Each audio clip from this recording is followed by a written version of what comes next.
श्री राम एक ऐसा नाम है जिनका चरित्र, चिंतन, सोच, दृष्टि भारतवर्ष के इतिहास में और संस्कार में विभिन्न समय में विभिन्न रूप में प्रस्तुत किया गया। श्री रामचंद्र के युद्ध हजारों वर्षों से विभिन्न प्रकार में विश्लेषण किया गया है। रामायण के बहुत ही गुरुत्वपूर्ण अध्याय राम के वनगमन, सीता हरण, राम सेतु के निर्माण, राम रावण के युद्ध भारतवर्ष के दर्शन शास्त्र में एक महत्वपूर्ण विषय है। लेकिन आज भारतवर्ष के सीमांत रेखाओं में जो समस्याएं बने हुए हैं और श्री रामचंद्र के समय में भारतवर्ष में जो समस्याएं थे उनमें ज्यादा अंतर नहीं है। श्री राम की समग्र नीति को आज के समय में, आज की पटभूमि में समझने के लिए रामायण को दूसरा दृष्टिकोण से देखने की आवश्यकताएं है। रामायण को रामचरित के दृष्टिकोण से देखना पड़ेगा।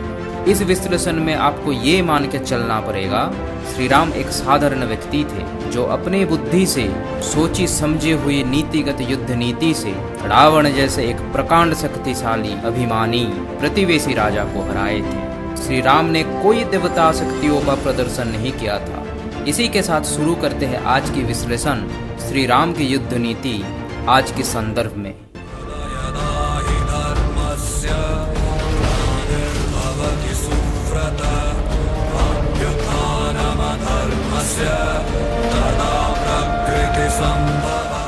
श्री राम की युद्ध नीति आपको समझने में सुविधा के लिए मैं इस वीडियो को कुछ सेगमेंट में डिवाइड किया हूँ। बहुत ही स्पष्टता के साथ ये बोला जा सकता है राम के ऊपर कोई युद्ध नहीं आया था, वो युद्ध लाया गया था। ये युद्ध बहुत ही सोचा समझा गया एक नीतिगत युद्ध था और ये युद्ध एक दिन में भी नहीं आया था। सीता को हरण करने की क्षमता रावण में नहीं था। सीता को हरण करने के लिए रावण एक योजना बनाया। हम सबको पता है इस योजना के बारे में। रावण मारीच के पास जाके बोलता है तुम स्वर्ण हिरण बन जाना। सीता देख के राम को बोलेगी वो ला देने के लिए राम को दूर लेके जाना। जब राम बाण मारेगा मरने से ठीक पहले लक्ष्मण लक्ष्मण बोल के चिल्लाए। सीता तब लक्ष्मण को भेजेगी और जब सीता अकेली होगी तब मैं सीता को हरण करके लेके जाऊंगा।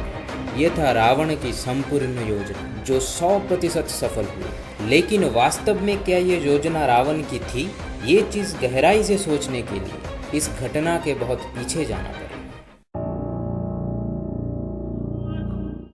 उस समय की स्थिति और आज के समय में बहुत समानताएं हैं। राक्षस गण लंका से चलकर आर्यावर्तों में स्थानों स्थानों पर अपना डेरा डाले हुए हैं। जनस्थान को मुख्य केंद्र बना लिया, जैसे पश्चिम बंगाल, और दिल्ली तक पहुंच गए विश्वामित्र जी के आश्रम में। इन राक्षस भारतवर्षों में स्लीपर सेल बना चुके थे। विश्वामित्र जी थे उस टाइम के डीआरडीओ। विश्वामित्र जी का काम था परमाणु हथियारों का रिसर्च करना और उद्देश्य था देश के दुश्मनों को खत्म करने के लिए संसाधन इकट्ठा करना और इसके लिए उपकरण देंगे बाकी ऋषियां। सब ऋषियां अलग अलग प्रकार के आश्रम चलाते हैं। अगस्त्य मुनि थे उस समय के नेवी और मर्चेंटाइल मेरीन स्पेशलिस्ट। सामुद्रिक विज्ञान का विश्व पितामह थे वो।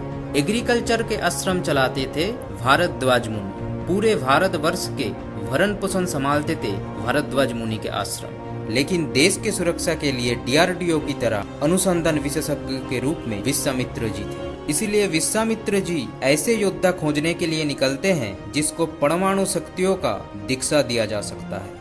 विश्वामित्र जी ये जानते थे ये परमाणु शक्ति अगर किसी अपात्र के हाथ में पड़ जाएगा तो पृथ्वी का विनाश हो सकता है। सुपात्र के हाथ में पड़ेगा तो राक्षस का विनाश करेगा और समाज का कल्याण भी करेगा। विश्वामित्र जी ने श्री राम को विक्रवान बोल के बुलाया और स्वयं परीक्षा ली। उन्होंने बोला तारका राक्षस पे धनुष चलवा के दिखा।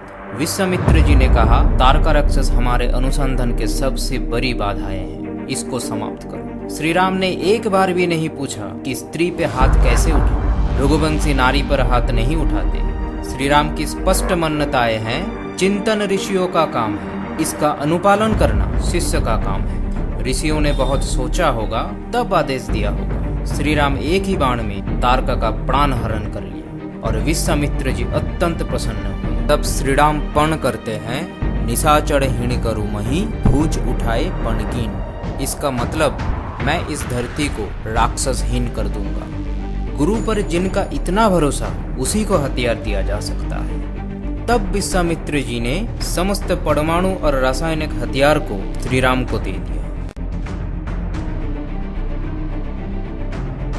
अभी विश्वामित्र जी को पूरे भारतवर्ष के लोगों के सामने श्री राम का योग्यता प्रदर्शन करना था। वही एक अच्छा लीडर हो सकता है जिसके ऊपर लोगों का विश्वास और करुणा के भाव दोनों हो, जो ऋषियों का आदर देना जानता, अपने प्रतीकों का सम्मान करना जानता, महिलाओं को आदर करना जानता।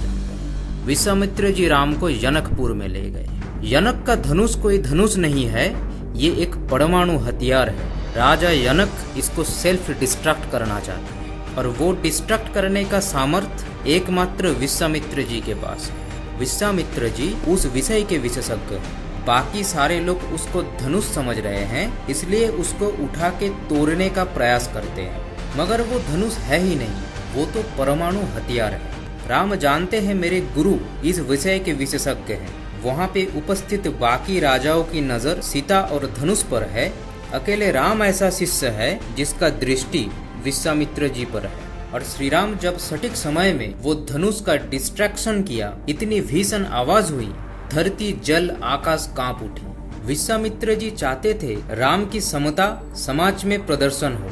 शक्ति संतुलन के लिए हमेशा अपनी ताकत का प्रदर्शन करना बहुत ही जरूरी होता है। जितने भी राजा वहाँ पे थे मान लिए ये व्यक्ति असाधारण प्रतिभा संपन्न है। अपने लोग हमारे अधिक काम कर सकते हैं जब उनके प्रति हमारे मन में विश्वास हो जाए, और राम इससे जननायक बन गए। अपने ही देश के अंदर अपने ही लोगों के अंदर विश्वास जागृत करना, ये पहली युद्ध नीति की शुरुआत था। इसके बाद राम की वनगमन कैसे रणनीति का हिस्सा बने और युद्ध नीति से कैसे श्री राम वानर सेना का निर्माण करके भारतवर्ष के इतिहास में पहली बार सर्जिकल स्ट्राइक किया लंका पर, वो मैं आपके सामने इस वीडियो के दूसरा पार्ट में प्रस्तुत करूँगा। अगर हिंदू शिक्षण मंडली का ये वीडियो आपको अच्छा लगा, लाइक और कमेंट कीजिए। अगर आप चाहते हैं ये प्रोडक्शन ग्रो करे तो इस चैनल को सब्सक्राइब और शेयर करें। तो अभी के लिए चलते हैं, आपसे फिर मुलाकात होगा इस वीडियो के दूसरा पार्ट में।